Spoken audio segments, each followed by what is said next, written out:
Баршаңызға сәлем, сіздермен мен Бақдәулет, және бұл нұсқа талдау сабағы. Бүгінгі видео сабақта магистратураның ағылшын тілі бойынша өте су жаңа сұрақтарды бірге талдаймыз. Бұл сұрақтар басқа ешбір жерде жоқ. Және 18 сұрақ бүгінгі сабақта талданады, және олардың барлығы бізде лексика, грамматика бөлім бойынша. Алдымен тестке кіріспес бұрын ескертетін жайт, бұл сабақты соңына дейін көріңіздер. Себебі сабақты ортасына дейін көретін болсаңыздар, онда сабақтағы сіздерге берілетін, сіздерге нағыз магистратура тестіне келуі мүмкін сұрақтарды толық үйренбей қалуларыңыз мүмкін. Сондықтан да сабақты до конца аяқталғанға шейін көріңіздер. Екінші, алаңдататын нәрсенің барлығынан құтылыңыздар. Себебі именно сол нәрселер сіздерді сабақты до конца аяқтауға мүмкіндік бермейді. Сондықтан да уведомление келетін болса, беззвучный режимге қойып, до конца видеоны бір отырып көріп тастаңыздар. Жарай ма? Және соңғы үшінші нәрсе, ол дәптер мен ручкаңыз қасыңызда болсын. Себебі сабақты көріп жатырған кезде сіз міндетті түрде конспект жазуыңыз керек. Өйткені жазған нәрсе, мысалы мен өзім педагог ретінде айтайын, просто так қараған нәрсеге қарағанда 3-4 есе есіңізде жақсырақ сақталады. Себебі бүгінгі видеода талдайтын сұрақтардың барлығы ол нағыз тестте келетін сұрақтардың форматына ұқсас. Сол себептен де нағыз тестте дәл мен талдаған сұрақтарға ұқсас сұрақтар келетіндіктен олардың барлығын сіздер осы видео сабақтың ішінде менімен бірге бірден үйреніп шығуларыңыз керек. Сондықтан да іске сәт.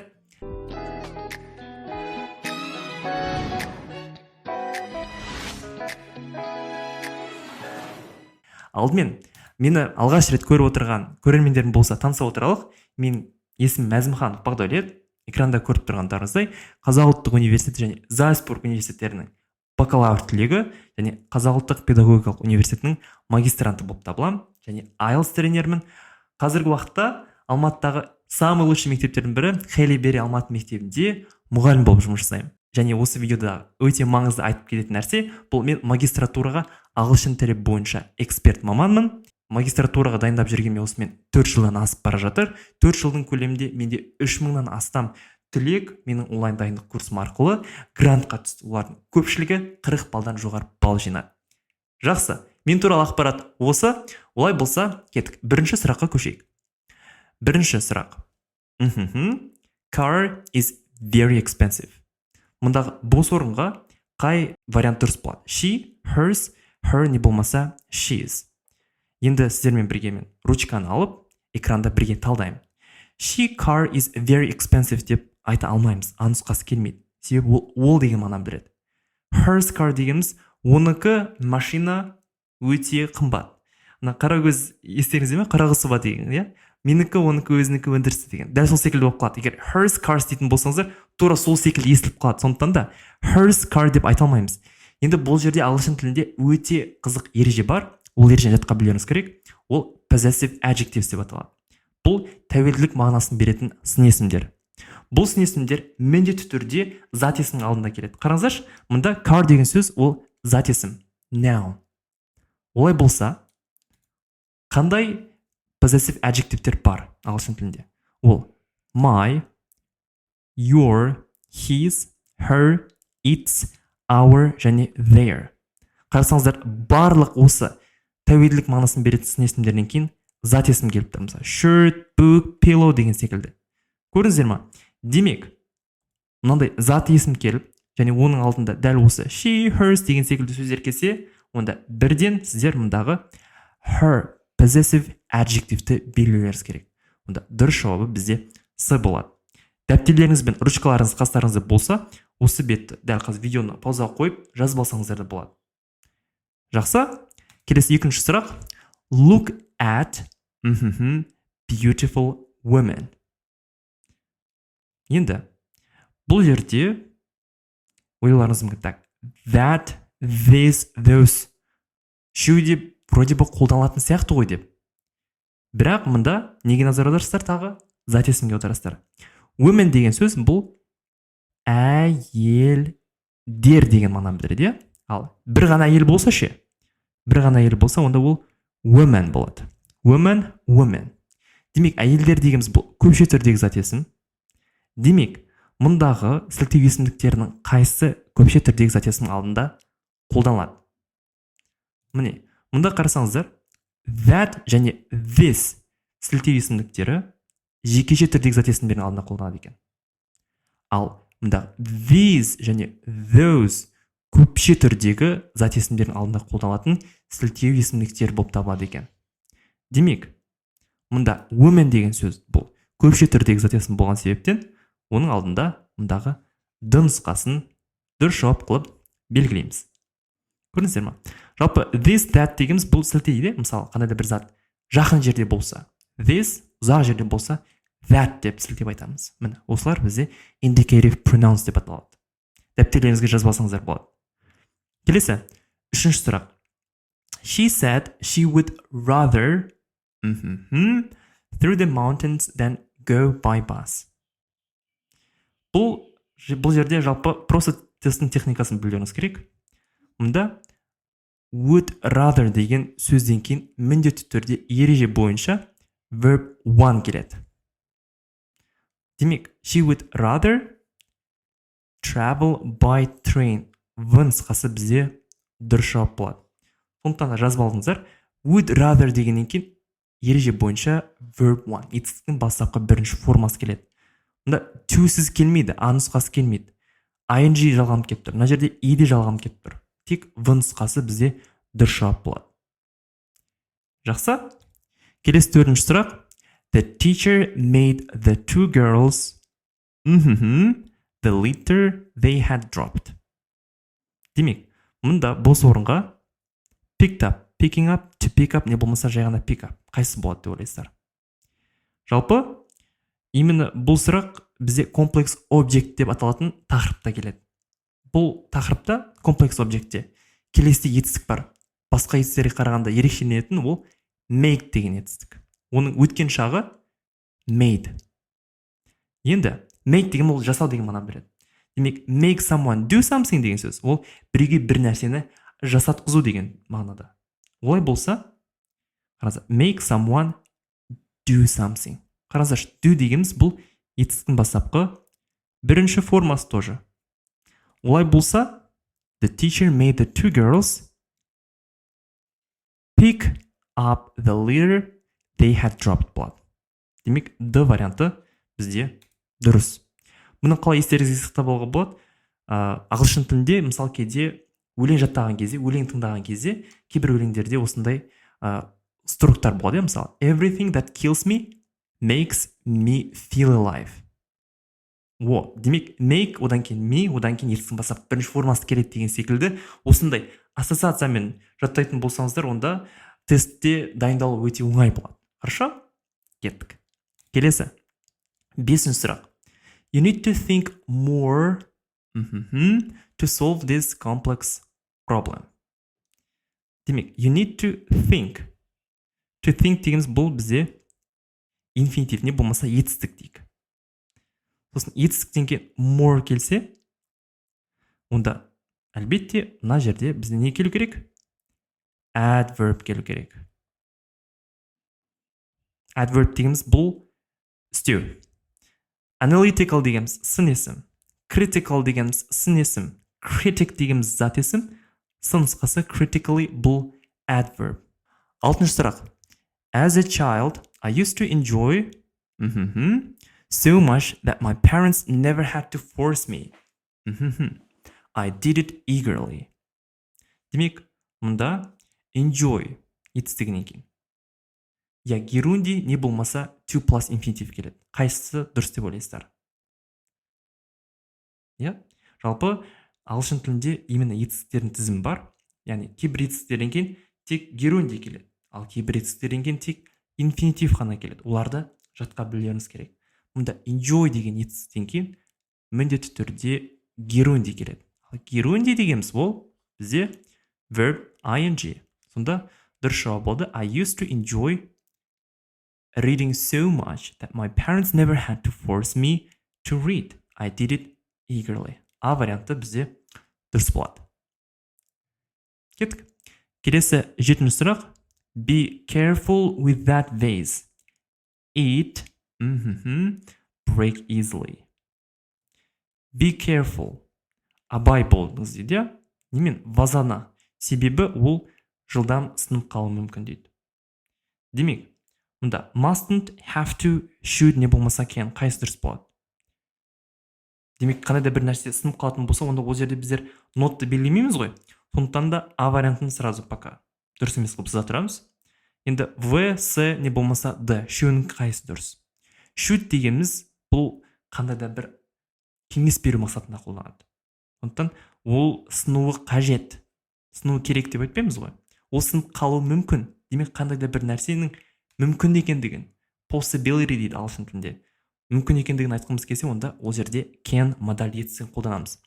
Демек, мұнда любой бір мысал келтірейік. Smoking can cause cancer. Шылым шегу бұл адамда, cancer дегеніміз бұл рак ауруы. Рак ауруын тудыруы мүмкін. Сондықтан да can модаль етістігі қандай да бір іс-әрекет, нақты бір мүмкіндікке алып келу үшін can қолданып тұрғандықтан дұрыс жауап бұл жерде the варианты дұрыс болады. It can break easily. Жақсы, 8-ші сұрақ. Has the car been repaired yet? Not yet. I've it's since morning, but it's still not running. Так, именно осы секілді сұрақтарды шешкен кезде, именно етістіктің шақтары. Етістіктің шақтары самый қиын және адамды шатастыратын грамматикалық тақырыптардың бірі. Енді мұнда since morning деген сөзге назар аударайық. Жалпы қандай да бір іс-әрекет неге тұр? Ұзақ уақытқа созылы деген сөз, өткен таңертеңнен бері мен бір нәрсені жасап жатырмын. Даже сіздер бұл fix деген сөздің мағынасын білмесеңіздер де, примерно анықтаушы сөздерге қарап, етістіктің мына шағы болады екен ғой деп бірден табу алуларыңызға болады. Демек, since morning не болмаса дәл осындай since бір нәрсе деген сөздер келетін болса, онда ол жерде present perfect не болмаса present perfect continuous шағы келеді. Fix деген сөз бұл жөндеу деген мағынаны білдіреді. Демек, сен машинаңды жөндедің бе дейді? Жоқ, әлі жөндемедім. Мен оны таңертеңнен бері жөндеп жатырмын, бірақ ол әлі жүрмейді дейді. Демек, мен таңертеңнен бері іс-әрекетті жасап келе жатырмын. Демек, қандай да бір іс-әрекет не қылды? Созылды және ол процесс. Процесс болған себептен дұрыс жауап ретінде I have been fixing болады. В нұсқасы бізде дұрыс болады. Өйткені ол present perfect continuous жағы. Ал енді келесі сұраққа көшпес бұрын сіздерге өзімнің магистратураға онлайн дайындық курсы жайында айтқым келіп отыр. Егер дәл қазір сізде нағыз тестке өте аз уақыт қалған болса және тестке әлі дайындықты бастамаған болсаңыз, бұнда бұл екі проблеманың шешімі менде бар. Ол менің магистратураның ағылшын тілінен толық дайындық курсым. Жалпы толық дайындық курс қалай көрінеді сіздерге? Жалпы экранда көрсете өтейін. Арнайы платформа беріледі сіздерге, және арнайы платформаға кіру үшін жеке логин мен пароль қоса беріледі. То есть именно өзіңізге арналған жеке логин мен пароль. Соны теру арқылы кез келген уақытта өзіңізге ыңғайлы кезде платформаға доступты алып сабақтарды көре бересіз. Жалпы толық дайындық курсына сізге не беріледі? Бірінші, нұсқаталы сабақтары 10 сабақ беріледі. Экранда қарасаңыздар, әрбір нұсқаны сіздер тест ретінде тапсыра аласыздар. Экрандағыдай, мысалы, бір жауап берсеңіздер жасыл, бір жауап берсеңіздер қызыл болып шығады. Уақыттың ішінде, то есть 10 минуттың ішінде шешсеңіздер, 20 сұрақтың қаншауына дұрыс жауап беріңіз деген секілді барлығын платформа автомат түрде көрсетіп береді. Және тест шешіп болғаннан кейін сол тесттің қателермен жұмыс жасау үшін астында келесідей толық дайындық видео сабағы беріледі. То есть полный дәл осы секілді разбор сабақтар. Ол сабақтар менде YouTube'да открытый доступта жоқ. Ол сабақтар только нұсқаталы сабақтарында, осы полный дайындық курсында ғана беріледі. Екінші, грамматика бөліміне байланысты 24 жаңа сабақ қосылды. Именно бұл сабақтарды қосудағы мақсатым көпшіліктеріңіз, мысалы, осы магистратура тестіне келетін етістің шақтарынан өте көп қиналасыздар. Именно соларға байланысты, мысалы, present simple, present continuous, present perfect continuous жағы, не болмаса there is there құрылым деген секілді тек тестте келетін грамматикалық тақырыптарға байланысты сабақтарды платформаға енгізіп қойдым. Видео сабақтармен қатар келесідей экрандағыдай тапсырмаларды орындай аласыздар. Одан кейін тыңдалым бөліміне байланысты 5 практикалық сабақ, 1 гайд және 5 практикалық тапсырма беріледі. То есть платформада аудионы тыңдап, тестті жасай бересіздер. Және соңғысы ол әлбетте оқылым бөлім бойынша, то есть reading бөлімінен тапсырмаларды орындауға байланысты гайд, 3 практикалық сабақ және 2 практикалық тапсырма болады. Бұның барлығы платформада төлем жасағаннан кейін сізге бірден беріледі. Неге көпшілігі біздің курсты таңдайды? Ол ең бірінші себеп методика. То есть басқа курстар секілді емес, именно курста бізде нәтижеге жеткізуге көмектесеміз. Сондықтан да алдыңғы жылы бізде, қателеспесем, 800-ге жуық түлек осы біздің толық дайындық курсымызды алып полный өтіп шыққан болатын. Экранда көріп тұрғандарыңыздай, тестке дайындау методикаңыз ұнады. Осының алдын 24 мыңға курс алып едім. Одан гөрі сіздікі арзан болса да пайдалырақ болып жатыр. Сол себептен де даже басқа курс алып қойғандар да қосымша біздің онлайн дайындық курсымызды алып жатыр. Себебі ол бірінші методика дедім, екінші подход және психологический біздегі курстың структурасы. То есть именно осы структураға үйренетін болсаңыздар, осы жүйеге, онда тогда курсты до конца полный аяқтап шығасыздар. Мен кіріспе сабағында курсты қалай жақсы және жылдам уақытта өтіп шығу жайында толық видео сабағым болатын. Жалпы бұл курсты құрастыруда мен тек өзімнің ағылшын тілі деңгейімді ғана емес, сондай-ақ осы өзім секілді мысалы University of Queenslandте өткен онлайн курстардағы ерекшеліктердің барлығын мен осы дайындық курсына қостым.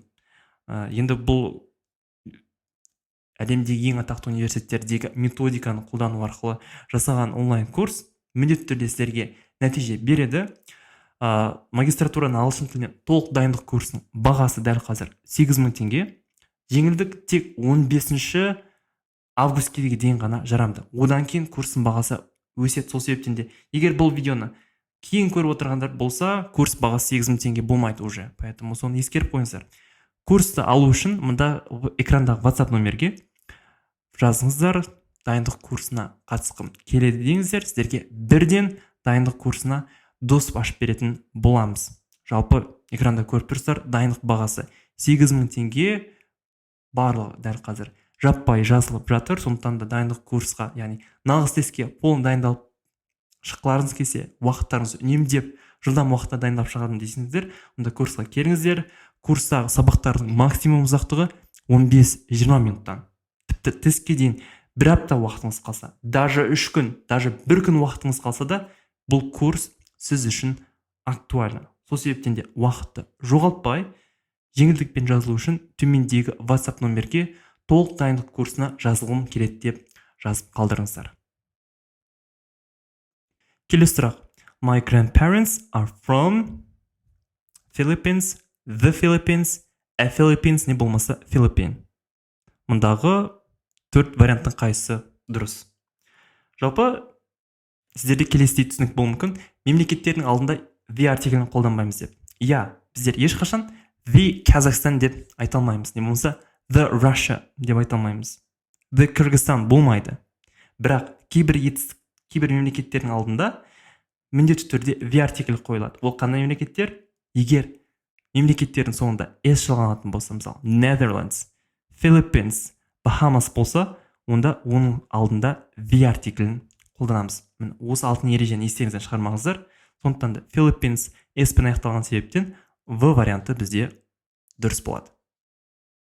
Жақсы. Келесі 10-шы сұрақ. This is our winter habit. We drink hot chocolate in the evening. Habit деген сөзге назар аударыңыздар. Habit дегеніміз бұл адамның қалай айтсақ болады, әдеті. Демек, адамның әдетін айту үшін біздер міндетті түрде simple шағын қолданамыз. Бұл бір. Екінші, әдет дегеніміз ол үнемі жиі орындалатын әрекет болғандықтан, мұнда қай сөз жиі деген мағынаны білдіреді. Never дегеніміз ешқашан деген сөз. Sometimes кей кездері, seldom дегеніміз өте сирек, ал always дегеніміз жиі, не болмаса әрдайым дейді. Біздер әрдайым қыстың күндері ыстық шоколад ішеміз. Және бұл біздің әдетіміз дейді. Демек, с варианты дұрыс болады деген сөз. Жақсы. Келесі 11-ші сұрақ. Complete the sentence. Сөйлемді аяқтаңыздар. She thought about a cooking class this weekend. Тағы да қараңыздар. Героинді мен инфинитив өте жекелетін грамматикалық тақырыптардың бірі. Так, take, took, taking, не болмаса taken. Қайсы дұрыс болады? Жалпы, мынада ережені жазып алыңыздар. Героиндінің алтын ережесі деп айтуға болады. After prepositions. Preposition дегеніміз демеулік. Демеуліктер қандай болады? at, in, on, by, from, about деген секілді сөздер бұл демеуліктер. Егер осы сөздерден кейін жаңағыдай бос орын келсе, допустим, I am fond of деп, мына жерде бос орын қойып қойса, онда не деген сөз? Мына жердегі етістік verb ing болады деген сөз. Жарайды ма? Жалпы I am fond of деген сөз бұл бір нәрсені ұнату деген мағынаны білдіреді. Мысалы, егер I am fond of watching Бақдәулет videos, яғни маған Бақдәулеттің видеоларын көрген ұнайды деген сөз. Демек, сіздерге қосымша жаңа vocabulary десем де болады. Поэтому мұнда дұрыс жауабы 11-ші сұрақта с болу керек. Түсінді ме? Кеттік. Келесі 12-ші сұрақ. I wish I run fast, then I win the race. Қайсы дұрыс болады? Так, именно бұған байланысты мен Инстаграмда бір рилста түсіндірген едім. I wish деген құрылым бар мұнда. Қараңыздар, I wish. Одан кейін if only деген екеуі келсе, past simple, past perfect не болмаса past continuous жағы келеді. Демек мұндағы can'дарды сызып тастаймыз, өйткені can дегеніміз present simple'дың жағы. Я could не болмаса would болады. Енді қараймыз. I wish I could run fast. Мен жылдам жүгіре алғанымда ғой, сол кезде I would be able to win the race. Сол кезде мен жарыста жеңе алу мүмкін еді дейді. Иә, А варианты бізде дұрыс болады екен. Келесі. 13-ші сұрақ. It is essential the safety measures before using the equipment. To know, to knew, to knowing не болмаса қарапайым know. Енді бұл жерде essential деген сөз. Бұл сын есім. Демек, ағылшын тілінде тағы да келесідей алтын ереже бар. Бұл after adjectives. Сын есімдерден кейін міндетті түрде to plus verb one келу керек. Мұндағы essential деген сөз жаңа, ол өте маңызды деген мағынаны білдіреді. Сонда, басқа бір мысал айтып көрейік. Бақдәулет videos are easy. Одан кейін to understand. Яғни түсінуге өте жеңіл деген сөз. Демек, easy деген сөз жеңіл, сын есім, одан кейін to plus verb one келіп тұр. Сондықтан да it is essential to know. А варианты бізде дұрыс болады. Ал келесі бізде 14-ші сұрақ. I have money left. We can still get some ice cream. Мұндағы a little, a few не болмаса little. Қайсы дұрыс болады екен? Money деген сөз, ол саналмайтын зат есім. Оны ағылшын тілінде uncountable nouns дейді. Мұнда few деген сөз бұл саналатын зат есімдердің алдында қолданылады. Бұлар countable зат есімдердің алдында. Сондықтан не аламыз? В және С варианттарын не аламыз? Сызып тастаймыз. Демек, А не болмаса Д болуы мүмкін. Сөйлемді толық оқиық. I have money left. Менде ақша қалды, және біздер әлде болсын шоколад, ice cream, мороженое сатып аламыз дейді. Енді a little деген сөз ағылшын тілінде артикльмен келсе, онда аз, бірақ жеткілікті деген сөз. Ал little деген сөз ол аз, бірақ жеткіліксіз деген мағынаны білдіреді. Мысалы, we have a little money left, we still can buy ice cream. Бізде біраз, не болмаса аз ақша қалды, бірақ әлде болсын сол қалған ақшаға біздер мороженое сатып аламыз дейік. Допустим, мороженое бағасы 450 теңге дейік. Демек, екіншісін қараймыз. We have left little money. We can't afford to buy Coca-Cola. Coca-Cola'ның бағасы бізде 500 теңге. Бірақ бізде 450 теңге. Әлбетте ол ақша бізде не алады? Аз және жеткіліксіз. Ал біріншісінде даже 450 теңге болса, аз болса да, бірақ мороженое сатып алғанға жеткілікті. Осы екі айырмашылықты ескере отырып, мына жерде не еді? Бізде аз ақша қалды, бірақ ол жеткілікті деген сөз. Демек, ол қайсы болады екен? A little не болмаса, жай ғана little. Дұрыс. A little болу керек. А варианты. 15-ші сұрақ. I heard today twice at the supermarket. Так, мына жерде қайсы болады? Had met, has met, have met, не болмаса просто met. Так, мынау today бүгін және екі рет. Жалпы, ағылшын тілінде present perfect жағында келесі анықтаушы сөздер бар. Today, одан кейін бар times деген сөз. Допустим, Мен бүгін 3 рет кофе іштім дейтін болсам, тогда бұл міндетті түрде present perfect жағында қолдану керек. Өйткені present perfect жағы бұл аяқталмаған уақыттың ішінде орындалған іс-әрекет. То есть бүгінгі күн әлі аяқталған жоқ қой. Сол себептен де мен бұл жерде present perfect жағын қолданамын. То же самое мына жерде. Бүгін мен оны 2 рет кездестірдім дейді. Демек I have met болу керек. С варианты present perfect жағы дұрыс болады. Келесі бізде 16-шы сұрақ. Does it take to fly from Los Angeles to New York? When, how long, how often не болмаса what? Мұнда does it take деген сөз бұл қандай да бір нәрсе алады деген мағынаны білдіреді. Жалпы мына сөйлемді аударатын болсақ, Нью-Йорктен Лос-Анджелеске дейін қаншалықты ұзақ, не болмаса қанша ұзақ уақыт алады деген мағынаны білдіреді. Жалпы тест техникасы сіздерге бірден жазып алсаңыздар болады дәптерлеріңізге. Does it take-тің алдында всегда how long келу керек. How long does it take болу керек. Сондықтан дұрыс жауабы бізде В варианты. Сондықтан how long does it take to fly from Los Angeles to New York? Кеттік. 17-ші сұрақ. This chair is made of wood. Қайсы болады? The артиклі, A, N не болмаса ешқандай артикль қоймаймыз. Мұнда chair дегеніміз орындық неден жасалған? Ағаштан жасалған дейді. Жалпы ағылшын тілінде қандай да бір материал бұл саналмайтын зат болады. Демек, мысалы шыны, допустим, шыны болса, тогда бұны мен санай алмаймын. Сол себептен де айтамын. The vase is made of glass. Не болмаса leather. Бұл да материалдың түрі, былғары, не болмаса металл деген секілді. Бұл жердегі wood деген сөз ол ағаш деген сөз. Демек, ағашта бізде материалдың түрі болғандықтан, саналмайтын зат болғандықтан алдына артикль қоймаймыз. Д варианты дұрыс болады. Және соңғы сұрақ. The traffic is than usual this morning. Бірден қараңыздар сұраққа. Than деген анықтауыш сөз келіп тұр. Than дегеніміз ол comparative adjective'тің алдына келеді.